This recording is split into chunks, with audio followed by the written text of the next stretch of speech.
सुमति कुमति सबके उर रही, नाथ पुराण निगम अस कहहीं। जहां सुमति तह संपत्ति नैना, जहां कुमति तह विपत्ति निदाना। कहने का भाव है कि हे नाथ, पुराण और वेद ऐसा कहते हैं कि सद्बुद्धि और कुबुद्धि सबके हृदय में रहती है।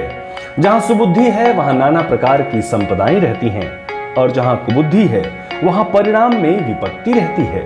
मित्रों, जीवन पथ पर आगे बढ़ते हुए क्या कभी आपने सोचा कि आपका वास्तव में मित्र कौन है और शत्रु कौन है? क्योंकि यदि हम जीवन को खेल समझते हैं तो खेल रूपी जीवन में वही जीतना है जिसके ज्यादा मित्र हों और दुश्मनों की संख्या कम हो। ये खेल विचारों का है मित्रों। हम जीवन के उद्देश्य को जिस विचार से पोषित करते हैं वैसे ही बन जाते हैं। इस स्थिति में मनुष्य निरंतर इस खेल को जीतता जाता है। मनुष्य जब जीतता है तो वो अच्छे से कार्य करने लगता है और सफलता उसके कदम चूमती है। सभी उसकी तारीफ करते हैं और वो खुश रहता है। लेकिन जब मनुष्य के दुश्मन मनुष्य के मित्रों से मजबूत हो जाते हैं तो मनुष्य हर पल इस खेल को हारता जाता है और हारा हुआ व्यक्ति निराश एवं क्रोधित रहने लगता है।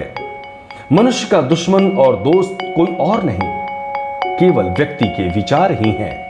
मनुष्य को विचारों के चयन में बड़ी सावधानी बरतनी पड़ती है, क्योंकि मनुष्य के दुश्मन मनुष्य को ललचाते हैं और मनुष्य को लगता है कि वो उसके दोस्त हैं।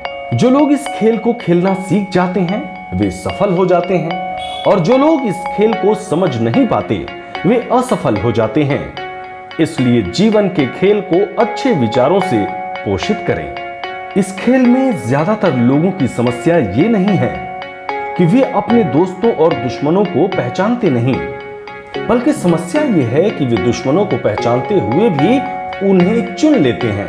मनुष्य का सबसे बड़ा मित्र है विचार, और उसका सबसे बड़ा दुश्मन भी विचार ही है। ध्यान रहे, मनुष्य के मित्रों को सकारात्मक विचार कहते हैं और मनुष्य के दुश्मनों को नकारात्मक विचार कहा जाता है। मनुष्य दिन में हजारों विचारों के साथ रहता है, यानी हर पल मनुष्य एक नए दोस्त या दुश्मन का सामना करता है। जीवन विचारों का ही तो खेल है। जब भी मनुष्य कोई गलती करता है और कुछ दुश्मन को चुन लेता है तो वो दुश्मन मनुष्य को भ्रमित कर देते हैं, और फिर मनुष्य स्वयं पर काबू नहीं रहता और मनुष्य निरंतर अपने दुश्मनों को चुनता रहता है। मनुष्य के पास जब ज्यादा मित्र रहते हैं और उसके दुश्मनों की संख्या कम रहती है तो मनुष्य निरंतर इस खेल को जीतता जाता है। अपने विचारों को दिव्य बनाओ, आपका जीवन दिव्य बन जाएगा। याद रखें कि जब हमारा जन्म हुआ था तब रोए थे, जबकि पूरी दुनिया ने जश्न मनाया था। अपने विचारों से जीवन का उद्देश्य को इतना विराट बना दो और अपना जीवन ऐसे जियो कि हमारी मौत पर पूरी दुनिया रोए और हम जश्न मनाएं। जश्न मनाने का तात्पर्य है कि हम जिस उद्देश्य के लिए मनुष्य जन्म लिए हैं वो उद्देश्य पूरा हो। शास्त्रों का भी कथन है कि जीवन में किसी की निंदा मत कीजिए। निंदा से पल भर की तो संतुष्टि पाई जा सकती है, लेकिन जीवन के उद्देश्य से भटक जाते हैं। अगर आप किसी की मदद कर सकते हैं तो उसकी तरफ मदद का हाथ बढ़ाइए।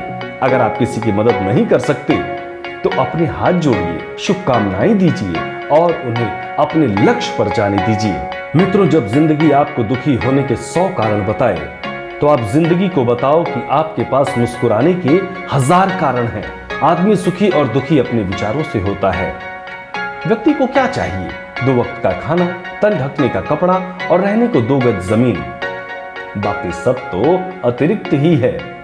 यह अतिरिक्त ही व्यक्ति को रिश्वतखोर बनाता है, लालची बनाता है, गलत आचरण वाला बनाता है। इसलिए अपने विचारों को मजबूत करें, सशक्त करें। जय श्री सीताराम। सब्सक्राइब करें टोटल भक्ति को। अब हमारे वीडियोस को सबसे पहले देखने के लिए बेल आइकन को दबाना ना भूलें।